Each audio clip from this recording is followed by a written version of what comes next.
tantarany filazantsara hotoriana amin'izao tontolo izao. tonga soa anatin'ity famelabelarana manao hoe tantara ny filazantsara ity indray zasenao ary arabaiko ianao noho izany andro faharoa isika izao ary andro izay andraisantsika fitahina avy amin'andriamanitra indray dia andeha asantsika indray ary pasteur androso e pasteur Razafiarson Gendre. Tantarany filazantsara hotoriana amin'izao tontolo izao. Ry mpiainy malala, fifaliana ho ahy indray ny tafahoana aminao amin'izao fandaharana izao, izay azahoantsika manohy an'ireo resaka mikasika ny amin'ny fibebahana izay efa natompontsika tamin'ireo fandaharana teo aloha. Isaorantsika manokana ny tompo, mbola manome antsika fotoana malalaka tahaka an'izao, hitombona amin'ny fahalalana ny teniny ary mba tsy ahadiso antsika eo amin'ny fomba fiaina na dia eo amin'ny fivavahana azy. Koa manasa anao indray aho mba hiaraka hivavaka angatahantsika ny fanampian'ny fanahy masina mba tsy hisy zavatra ho very ny sitrapon'Andriamanitra eo amin'ny fanokafantsika ny teniny. Hivavaka indray isika.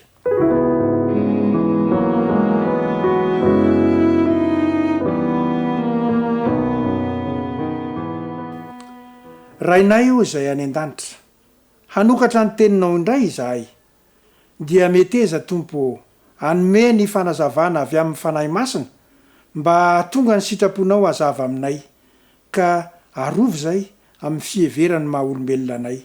Tonononay amin'ny anaran'i Kristy ny vavaka. Amen.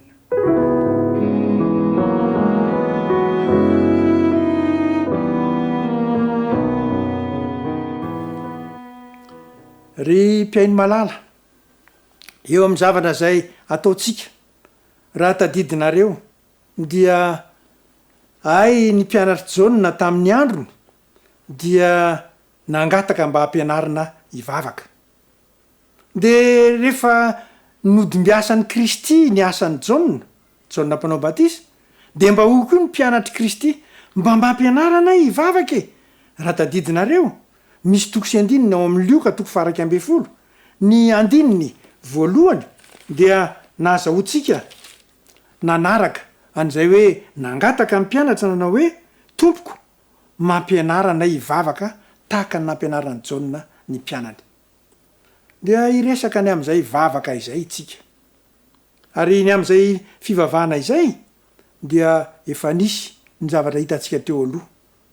Raha tadidinareo dia asiana adresy mazava tsara mihitsy izany, dia le hoe amin'Andriamanitra nanaovana azy. Dia tsika efa nijery hoe fantatry Kristy tsara, fa ho sahirana ireo izay te hiresaka amin'ny tompo no lay didy fahatelo ka dia nomeny ity taridalana ity izy ireo arak'izay hitantsika izany hoe Matthieu toko fahaenina ny andininy fahasivy. Dia hoy izy, koa amin'izany mivavaha toy izao ianareo rainay izay any an-danitra. Rehefa hiresaka amin'ny tompo zany tsika dia ny voambolana na fehezanteny izay atorony Kristy atsika dia ny hoe rainay izay any an-danitra. Ary miteny ary izy ao amin'izany Matthieu toko fahatelo amby roapolo ty indray ny andininy fahasivy, dia izao no teneniny, ary aza milaza olona ety an-tany ho rainareo fa iray ihany no rainareo dia izay any an-danitra. Ry mpiainy malala, ny tenin'Andriamanitra dia tsy mba manjavozavo, fa io fiainantsika andavanandro dia azavainy zany tenin'Andriamanitra izany, ka na dia ny firesahana amin'ny tompo aza dia ataony mazava tsara hoe tandremo fa rehefa hiresaka amin'ny tompo ianao dia ataovy hoe rainay izay any an-danitra. Dia nampino hoe tandremo koa nefa, fa ety ambonin'ny tany aza milaza olona ho rainareo fa iray ihany ny rainareo dia le aiza io? Le any an-danitra io. Isaorantsika ny tompony amin'ny teniny satria manome antsika ny fomba rehetra antsiana an'ireo fahazarana mety no heverintsika fa mety taloha kanefa ahitsy ny tenin'Andriamanitra amintsika. Dia ho tohizantsika ary tadidinareo le hoe rehefa mivavaka tsika dia niraisintsika le taridalina avy eo amin'ny Filipiana toko fahaefatra ny andininy fahaenina. Dia zao le vaky teny heverintsika kely ndray mandeha hoe aza manana inona na inona fa aoka ny fivavahana sy ny fifonana mba amin'ny fisaorana no entinareo manambara ny fangatahanareo amin'Andriamanitra amin'ny zavatra rehetra. Tsika zany to dia nahita tsara fa le hoe atao le adresy de rehefa mazava tsara le adresy de inona daholo ny tokony ho tafiditra ao anatin'ilay zavatra zay antsipirian'ilay vavaka. De misy anakefatra izy araky nefa hitantsika inona avy fivavahana no lazainy voalohany, ny faharoa ny fifonana, ny faharoa ny fahatelo ny fisaorana, ny fahatelo ary ny fahaefatra ny fangatahana rehetra. Somary tsotsotra kely zany famaritana omen'ny tenin'Andriamanitra izany fa azadino ataovy mazava tsara le adresy. De ina le adresy? Rainay zay any an-danitra. De anomboka zany zao tsika ahoana indray zany zao reto hoe hitanao zao misy efatra izy ireo fivavahana, fifonana, fisaorana, fangatahana. De ohatrany mahalasa n'eritreritra ny teny an'le hoe ahoana koa zany hoe fivavahana ao anatin'ny vavaka. Ohatry ny hafahafa be zany hoe fivavahana ao anatin'ny vavaka fa tsy efa vavaka ihany ve ny fivavahany fa maninona ny taridalina ny tenin'Andriamanitra ny mampiavaka azy tsara hoe rehefa hivavaka ianao voasorotra mazava tsara le adresy amantananao an'le fangatahanao de zao atomboy am'le resaka hoe fivavahana. Andeha hosokafantsika ihany ny tenin'Andriamanitra ka izany tenin'Andriamanitra izany dia toy izao indray no zavatra resahany.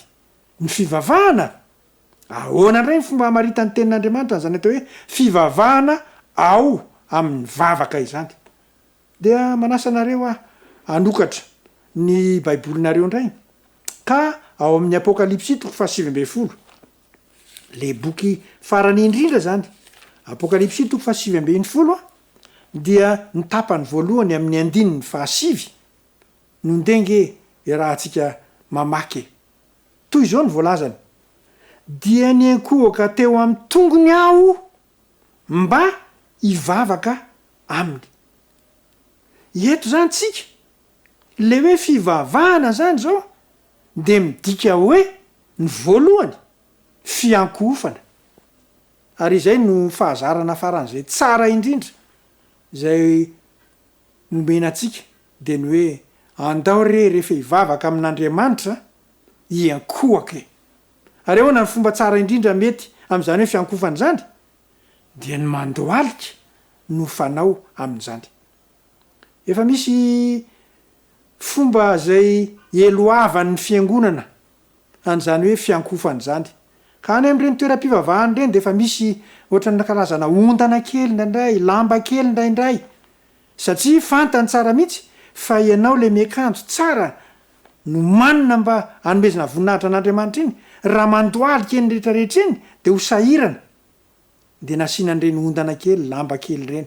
Ary raha ohatra ara moa ka tsy nahaomana an'izany le toerana zay iankofanao de mivatsiry ianao avy any aminao any rehefa andeha hoe nde hivavaka zao de hivatsy an'ity fa mba tsy hanelingely rehefa tonga amin'ny fotoana fiankofana ka andoalehana. Ny vavaka zany ny atao hoe fivavahana de fiankofana zany ny tena dikany. Ary anisan'ny fietsika faran'izay ambony indrindra zany hoe Andriamanitra le pahary an'izao tontolo zao tokoa moa ahoana ny fomba tsara indrindra anatonana azy dia miankohaka. Tsika malagasy de manana ny fomba zay fanaotsika de tsy inona akory fa rehefa manoloana n'ireny olona ambony sy manakasina ireny nataka ny mpanjaka ary zany zao de tonga dia misy fomba zay fanaotsika hoe trarantitra de misy fiondrena kely. Iny le fanajana, iny le ohatrany hoe fiankofana. Ary zavady misy foko anankiray eto Madagasikara zay hitako mba tsikarotro ny fomba fanaony de izao ao atsimotsimon-Antananarivo ao amin'ny faritry zareo Matsiatra ambony ao any Morony Mania dia zany olobe zany loloavy natapin'ndoha zany ka raha ny mandeha eo anoloany aza de ohatran'ireny hoe tena iondrika hikasoka amin'ny tanyreny mihitsy mba hanomezana voninahitra azy. Olona nefa zany ko maika mafy hoe lay pahary an'izao tontolo zao no ho iresantsika de inona ny fihetsika faran'izay mba manome voninahitra azy de ny fiankofana ny fanao amin'izany. Zay zany le hoe fivavahana de miankofa tokoa. Rehefa ivavaka ianao de ny fiankofana ny lazainy hoe tsara indrindra. Misy anefa fahanampiny izay omeny ny tenin'Andriamanitra. Raha manokatra ianao amin'ny Apokalipsy 4 dia misy an'izao fanambarana zao ndray ao anatin'izany. Apokalipsy 4 ny 10 sy ny 11. De zao ny famaritana zay lazainy. De hoy izy hoe de kohaka eo anoloany zay mipetraka eo ambony seza fiandrianana ny olona 420 ka ivavaka amin'izay velona mandrakizay dia anipy ny satroboninahiny eo anoloan'ny seza fiandrianana ka anao hoe de toizany ianao tomponay sy Andriamanitray no mendrika handray ny voninahitra sy ny haja ary ny hery ary ianao no nahary ny zavatra rehetra ary noho ny sitraponao no nahanisy sy nahary azy. Ry-piainy malala, mba tsy karitra ao ve any amin'ny boky famaranana ny Baiboly le hoe Apokalipsy de misy tsiambaratelo anankiray ao zay ohatra milaza zavatra alay vao nieritreritra ange zany hoe ianao zany mandoalika, ianao zany menkohaka. De ity toko sy andininy Apokalipsy 4 ity de misy zavatra maromaro zay azo fitinina hoe fanomezam-boninahitra. Ity zany le tenentsika amin'ny fomba malagasy hoe mitoraka voninkazo. Fa izy eto notorahana voninkazo, Andriamanitra notorahana voninkazo, lay pahary. Ka ao anatin'izany de misy an'ireo elakelany maromaro ireo hoe eo anoloany zay mipetraka ambony seza fiandrianana. Tany sao avokoa atomboy amin'le hoe fiankofana. De avy eo ny fivavahanao de le inona avy no lazainao rehefa avy eo de eritrereto tsara nge misy an'ireto zavatra rehetrareto hoe ianao tomponay sy Andriamanitray, ny voninahitra sy ny haja ary ny hery, ianao ny nahary ny zavatra rehetra. Alaivinareo an'eritseritra nge zany rehefa iresaka amin'ilay Andriamanitra pahary an'izao rehetra zao ianao na izaho. Mba efa noeritreretinao ve hoe inona avy ny voninahitra amin'ny fanandrify amin'izany hoe pahary izany? Tsika rehefa mba maheno amin'ireny fivoriana ngeza be ireny de maheno an'ireo mpandray fitenenana. Tonga eto amintsika i Rahanina, izy moa dia de lasa eo ndolidolidolo tany saina dolidolidolo na vita fianarana tany anany na manana ny maro-boninahitra ohatran'izao, manana fananana ohatran'izao. Fa inona zay? Fanajantsika an'ilay olona zay aseho vahoaka. Ary tsara mihitsy zany. Kanefa mba hoviana isika, mba nanokana fotoana kely rehefa iresaka amin'ilay pahary an'izao tontolo zao, mba nitany satsika an'ireo zavatra momba azy. Fa nendray rehefa ivavaka tsika de hoy tsika hoe Andriamanitra rainay eo, de vitan'izay. De misy nare mba manome lavalava ihany. Andriamanitra rainay eo, ho amasinina ane ny anaranao, ary zay ny tsy hanononona foana an'le anarany. Dia toizatsika eo ny fiderana an'Andriamanitra, ny fanomezam-boninahitra an'Andriamanitra. Ataovy mihoatra noho le fiderana sy fanomezam-boninahitra an'ilay olombelona tahaka anao na de manana andraikitra ambony azy izy ireny. Am'izao fandarantsika eto zao dia tsara ny atserovana an'izany hoe ay zany rehefa iresaka amin'Andriamanitra ao amin'ilay fivavahana de fitanisana ny fahalebiazan'Andriamanitra no atao. Fiderana ny maizy azo no tanisaina. Zany no atao hoe fivavahana. Ka azadiny zany rariny loatra raha ohatra ka hoe ianao iresaka amin'ny tompo de inona no mandeha voalohany? Fivavahana. Satria ahoana? Fiankofana, fiderana, fanomezam-boninahitra an'lay amantananao an'lay fangatahanao no atao amin'izany. Mahafinaritra ery rehefa manaraka antony taridalina avy amin'ny tenin'Andriamanitra itony isika. Inona ny faharoa rehefa vita le fivavahana de miditra indray tsika ny fifonana. De avakitsika indray ny ao amin'ny Lioka 20 de ahitantsika taridalana ny amin'ilay tranga zay arahantsika eto. Lioka 20 dia ny 12 sy ny 13 no vakitsika. Lioka 20 ny 10 ka hatramin'ny 13. Jereo efa misy olona mivavaka eto. Nisy roalahy niakatra teo an-kianjan'ny tempoly anao inona? Ivavaka. Ny anankiray fariseo ary ny anankiray mpamory hetra. Olona anankiroa ry Peny Malala. Dia ny ray fariseo de ny ray mpamory hetra.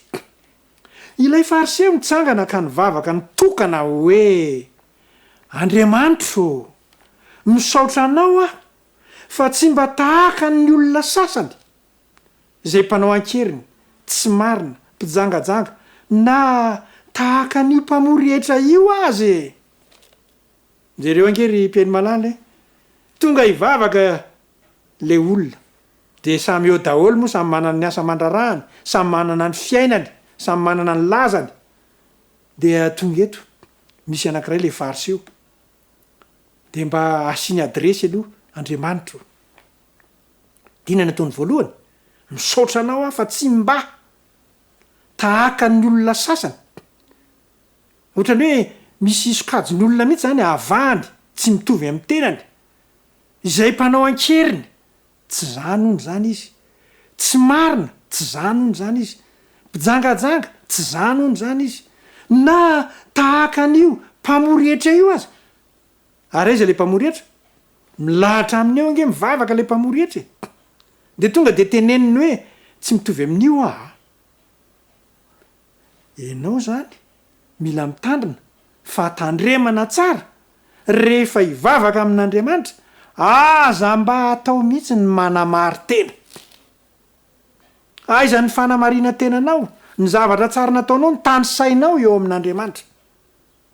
Satria mitovy amin'ny fivavaka ity fariseo ity zany fivavaka ao zany raha toa mbola tohizanao izay zavatra izay. Rehefa dinihana le tantara de tahaka an'izao indray no taniny teneniny. Hoy izy, mifady indroa isan-kerinandro ary zany tokoa mifanao tany amin'ny jiosy. Misy andro roa ao anatin'ny herinandro anaovana fifadikanina. De ity fariseo ity mahavitany zany izy, mandony fahafolo-karena am'izay azoko rehetra fanao koa zany Peny Malala. Ny mifady anina ao anatin'ny herinandro indroa, ny mamerina ny fahafolo-karena amin'Andriamanitra. Ary nahavitany zany ity fariseo ity. Dia izany zavatra izany le ataontsika hoe mitanisa an'izay zavatra ataony. De io izy ny tantaran'ny Baiboly fa ilay mpamory hetra kosa nijanona tery lavitra eny. Ohatrany hoe tena ohatrany namenatra azy ny nanatony, sady tsy nentiny andrandra ny lanitra akory fa nitehitratra ka nanao hoe Andriamanitro, mamindrafo amiko mpanota. Raha tsikaritsao ny adresy aloha n'izy anankiroa ireo de samy nandehany amin'ilay Andriamanitra. Ny an'ilay anankiray fanamarina tena no ny tany sainy, fa ny an'ilay anankiray inona ny tonga de niresahany? Mamindrafo amiko mpanota. Fa samy hafana be mihitsy zany hoe fiaikena ny tena fa diso. Jereo fa milahatra eo amin'izany atao hoe fivavahana izany na ny vavaka zay ataontsika, ny fanamarina tena zay nataony ny fariseo, ny fiaikena fa diso zay nataony ny mpamory hetra. Taridalana zay mamelona tsara n'le dingana faharoa eo amin'ny vavaka zay ataontsika de ninony zay ny fifonana le farise moa zany raha mitanisany zany izy za na vitan'zao za nanao an'zao za mifady alina mamerina ny ampahafolony rehetrarehetra sady tsy mijangajanga any tsy mangalatra fa marina daolo ny ataoko ka ina moa ny ilainy an'le fifonana zany fa le anankiray de ahoana nataony mamindrafo amiko mpanota tonga de ny saronany mihitsy hoe za tiany Andriamanitro mpanota e ka zao mamindrafo raha ohatra zany azotsika zany zavatra izany dia misy zay tokony atao eo am'le fomba fivavakitsika ary tsara ry ny atsiarovantsika an'ireo dingana rehetra eo raha azonao tsara zany zao le izy a de tonga eo midingana fahatelotsika inona indray le izy ny fisaorana rehefa hivavaka zany zao izaso ianao de azadino ty fisaorana ty ahoana indray ny zavatra lazay ny tenin'Andriamanitra ny am'le hoe fisaorana de nitao indray isokafatsika ny baiboly ao amin'ny Korintiana amin'ny Kolosianina mantsy azafady Kolosianina toko voalohany dia ny andininy fa 12 ka hatramin'ny andininy fa 14 de hoe ny voalaza ka misaotra ny ray izay nampahamendrika atsika hanana anjara amin'ny lovan'ny olona masina eo amin'ny mazava sady na afaka antsika tamin'ny fahefan'ny maizina ka namindra antsika ho amin'ny fanjakan'ny zanany malalany izay ananantsika fanavotana de ny famelana ny elontsika ripainy malala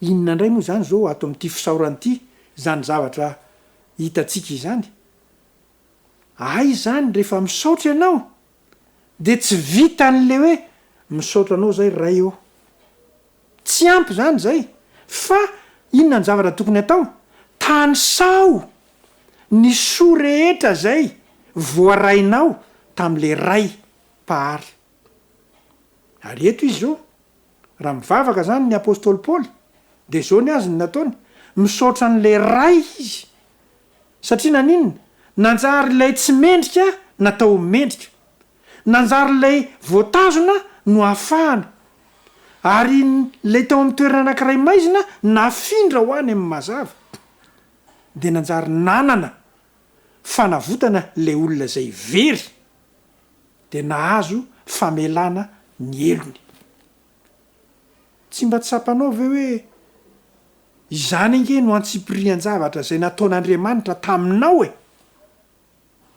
ary isaorako manokana ny tompo sy ny fanahy masina manome ny tonotaridalana itony satria eo am'le fiainako isan'andro san'andro de teniteny ny fomba fanaoko mba ho am'le tena lafatra ka raha iresaka amin'ilay tompo pahary a de mba hoy izy hoe tandremo so adininao a tany sao ny soa rehetra zay natao taminao tsika mahavatana atsika ny mandre rehefa misy tatitra atao de hoe rianina na havitana natitra an'izao rianina na havitan'zao zao tsara ny hoe mitanisan'ny reny tsika malagasy moa dia nibeazina tam'le tsenjerytsika tamin'ny fahazaza zay manao hoe raha misy manome zavatra ho anao de hoanao izy kinga miteny hoe misaotra tompoko de inona ny ohatra nomen'ny malagasy mba andenge mba jereo izy ny koa misotro rano na be na kely eo andeha ange mba tazany hoe dinio sy jereo fa ny azy nge zany hoe avy misotro rano ny koa iny vava matsokotsoko iny mba mahavita mitatitra firosotro kely moa izy iny ka rehefa vo avy miondrika eo izy maka de tonga de mendrandra izy misaotra ary ny atsika mba efa voatanisanao ve hoe inavy ny soa azonao tam'ilay Andriamanitra zay pahary anao azadino ry mpiainy malala mila tany saina zany ny soa rehetra voaray tamin'io pahary atsika io ka dia ohatra omeny atsika izao vavaka zay ato izao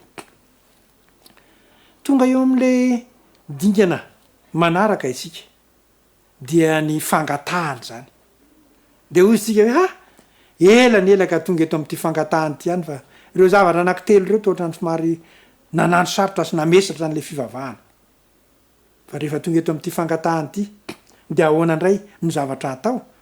De hoy indray ny tenin'ny soratra masina ao amin'ny Jaona voalohany toko fahatelo. Jaona voalohany a toko fahatelo dia andeha ovakitsika ny andininy fa 2:20. Jaona voalohany toko fahatelo ny andininy fa 2:20 de hoy izy hoe ary na inona no angatahantsika dia raisitsika aminy satria de mariany tsara mihitsy le hoe satria mitandrina ny didiny sy manao izay ankasitrahana eo masony isika. Ary mpiainy malala tenteniny tenin'Andriamanitra indray tsika eo am'izay fangatahana atao. De hoy izy hoe na inona angatahantsika, mba azonareo ve zany hoe na inona zany, de hoy izy hoe raisitsika aminy, ohatrany hoe fa azotsika zany fa nahoana satria mitandrina ny didiny sy manao izay ankasitrahana eo masony isika.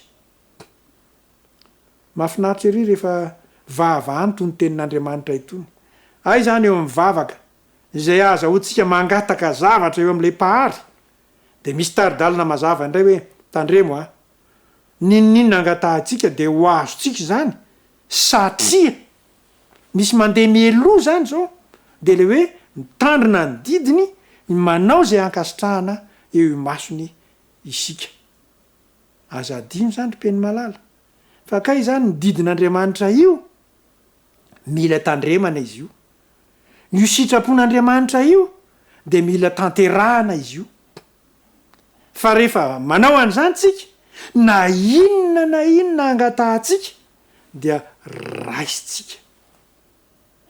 Ary raha tadidinareo tonga de ty ambonin'ny tany anie Kristy e, ary tadidinareo tsara mihitsy fa nisy fotoana izay mba nivavahany tamin'ny rainy.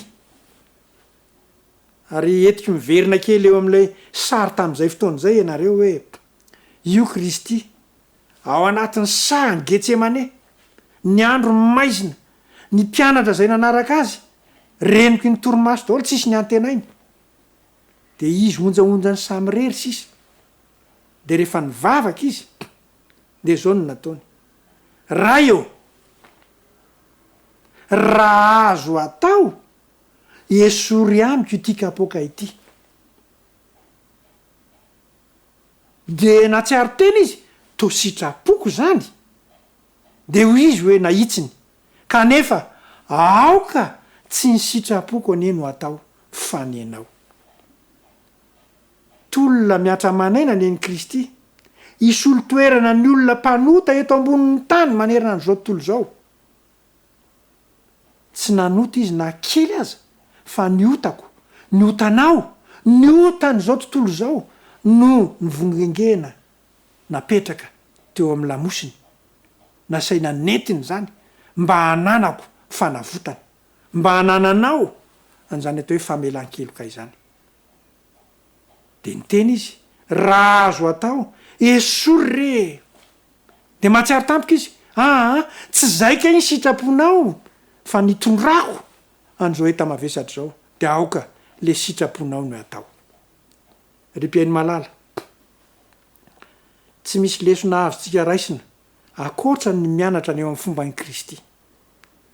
Mba manana sitrapo ohatry ny anasiny anao izy, kanefa rehefa misy zavatra nitadiavin'le Andriamanitra rainy de nataony ambony ny sitrapon'Andriamanitra nitadiavin'Andriamanitra iny, fa le anazy navelany. Ary fantatsika ny toeny fa nandalo tamin'ny fanomboana teo amin'ny hazo fijaliana anie Kristy. De no heverina ohatran'ireny hoe olona tena mpanao ratsy ireny, kanefa tsy izany akory ny fiainany fa noho ninona ny fitiavany azy sy ny fitiavany anao. Ary zay ngeny mahatonga ny mpanoratra ny tenin'Andriamanitra manao hoe malaza de malaza izany tenin'Andriamanitra izany manao hoe fato izao ny tiavan'Andriamanitra n'izao tontolo zao nomeny ny zanany lahatokana mba tsy ho very zay rehetra mino azy fa hanana fiainana mandrakizay.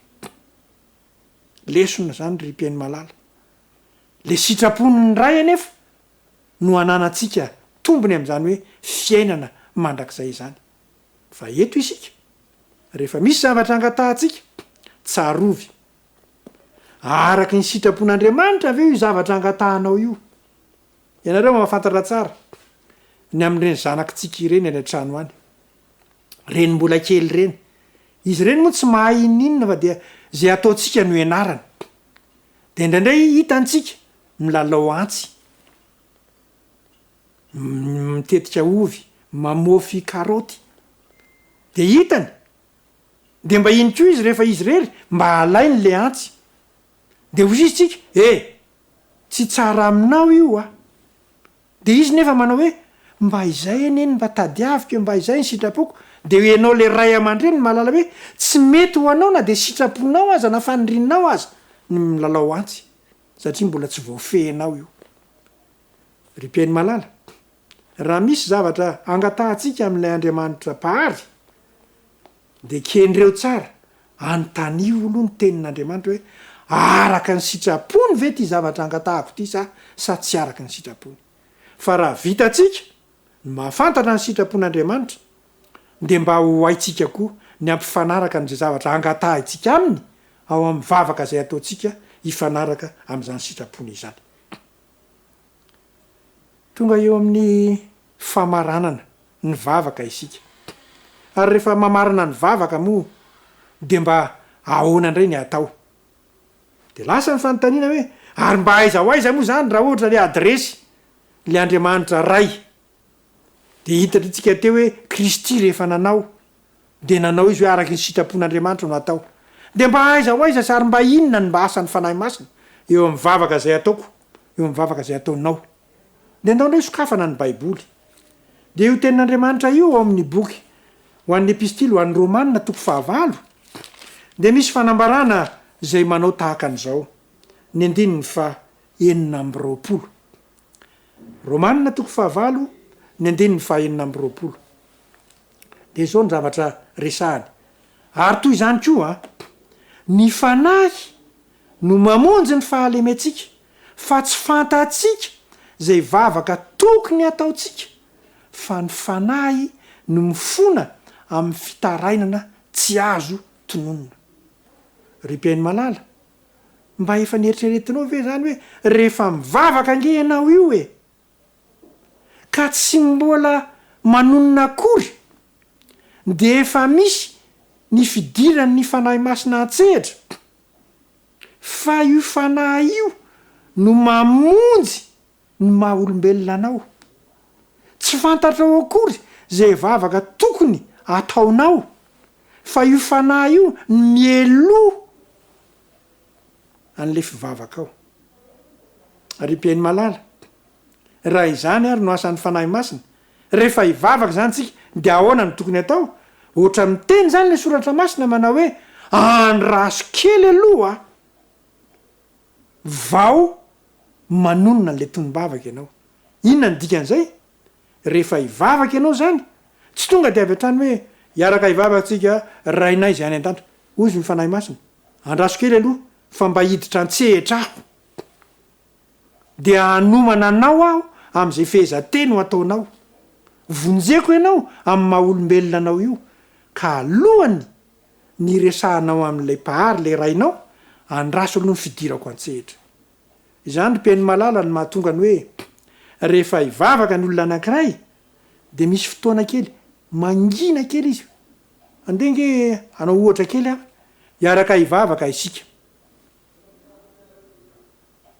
ry rainay io tanao le fahanginana kely teo iny zany ny ao an'eritreritrao manao hoe fanahy masina vonjeo ampio inona le olazaiko sy ho alahadro fa ny teninao de manao an'izany hoe ianao no miditra antsehitra satria tsy ho fantatra akory na inona ny vavaka tokony ataoko ay zany ny asan'ny fanahy masina ny voalohany miseho rehefa mivavaka ny olona anankiray ary anampy atsika be debe zany fomba fanao zany hoe rehefa hivavaka tsika mba angatao manginginao aloha fanahy masina vonjeo indray fa iresaka am'le pahary dia ianao le manginy iny mangataka n'le fanahy masina hiditra an-tsehatra de mametraka ny zavatra ao an-tsainao ao zany fanahy masina zany de lasa am'izay ianao rainay zay any an-danitra satria efa namboarin'lay fanahy masina ny zavatra rehetra ao anatin'ny eritreritra ao ao mahafinaritra ny hoe ry-piainy malalany zany hoe mahazo ny fanazavana amin'ny tokony atao e ary androany rehefa manaraka nyity fandaharanyity ianao de ho voahitsy reo zavatra tsy de tonga lafatra loatra tamin'ny fomba firesahanao tamin'ny tompo tam'lesontsika teo aloha de efa nisy ny antsipriany nanomboana an'zany fa androany zany tsika zao feno lay izy tadidinao daholo izy efatra rehefa mivavaka ianao dinona ny voalohany fivavahana zay midika fiderana sy fanomezam-boninahitra ny fitanisana an'ireo zavatra zay nataon'ny tompo taminao ampidiro ao anatin'ny fisaorana ny fifonana ny am'ireo zavatra rehetra tsy mety nataonao ampidiro am'lay fifonanao zany de zay ianao va miditra am'le faefatra hoe ny fangatahana aza adino mifanaraka amin'ny sitrapon'Andriamanitra ray le fangatahanao kanefa ny zavatra lehibe de zao alohan'ny andaharanao an'zany rehetrarehetra zany andraso kely aloha ny fanahy masina hiditra an-tsehatra de voy alohan'ny tenenana hoe rainay zay any an-danitra de zao ngatao moramora ao fanahy masinao vonjeo ah fa isy zavatra ho alahatra eo anatrehan'ny ray de miditra izy manamboatra an'zany rehefa vita zany rehetrarehetra zany de amarana an'le fivavaka ary zany zao zaso ianao ahoana ny famarana anazy ny tenin'ny soratra masina ihany no manome atsika ny taridalana rehetra ao amin'ny jaona toko fa 9 dia misy an'zao fanambaran'zao amin'ny jaona toko fa 9 ka ny tapany farany ao amin'ny andininy fa 7 no raizaitsika ahoana izy lazaiko aminareo marina de marina tokoa fa na inona angatahinareo amin'ny ray de omeko ny anareo amin'ny anarako izany ry-piainy malala rehefa mamarana n'ity vavaka ity tsika de aiza adino fa misy taridalana zay omeny ny tenin'Andriamanitra amintsika na inona angatahanao amin'ny ray de zao omeny atsika zany omeny anao zany amin'ny anarany Kristy izay ny mahatonga ny hoe rehefa mivavaka ianao de ataovy angatao amin'ny anarany Kristy izany mivavaka izany ary zay foana ny famarana anazy rehefa mandeha zany tsika zao raha ohatra ka fitingy tsotsotra de zao ivavaka isika de mangina kely aloha fanahy masonao vonjeo ah iny fanahy masina fa miditra an-tseritra manamboatra ny zavatra ao anatin'ny saiko eo de lasa am'izay amin'ny teny rainay zay any an-danitra de lasa tany saiko eo dodolo ny fanomezam-boninahitra sy ny fiderana rehetrarehetra de mifona ny amin'ny mahampanota de tany saiko eo zay eloka zay mbola mivandravandra de rehefa avy eo misaotra satria misy zavatra maro zay nomen'ny tompo ah ary zay vo ampidiriko ny fangatahako ka tandremako tsara ifanaraka mba ifanaraka amin'ny sitrapon'lay pahary a io fangatahako io rehefa izay zavatra zay ny ataoko de faranako am'le hoe izany no irinay sy angatahanay amin'ny anarany Kristy de zay ah vo manonona an'le hoe amen zay midika hoe mba ho tanteraka neha izany vavaka fangatahako izany ry-piainy malala zava-dehibe loatra ny nanarahantsika n'zany atao hoe ay moa zany ity firesahana amin'Andriamanitra amin'ny alalan'ny vavaka ity misy elakelatrano ohatran'izay mino ah fa hanampy anao be dehibe amin'ny fomba firesahana amin'Andriamanitra ny fahafehezanao andreo taridalana zay nomeny ny tenin'Andriamanitra anao teo tamin'ity fandaharantsika ity ary hoy ah hoe ho rivo-piainana eo amin'ny fanahinao ny fandraisan'ny fahafehezanao fifehezanao an'zany atao hoe fivavahana zany de mba azoto izaso ianao amin'ny fifandraisana amin'ny tompo satria efa voafehetsika le atao hoe mivavaka tiako ho faranana indray zao resaresatsika zao satria mbola isy ny toeny zay idirantsika lalindalina kokoa amin'izany fa isaorantsika moa ny tompo ny am'izay nomeny atsika de manasanao mba hanaraka indray an'izao mivavaka izao.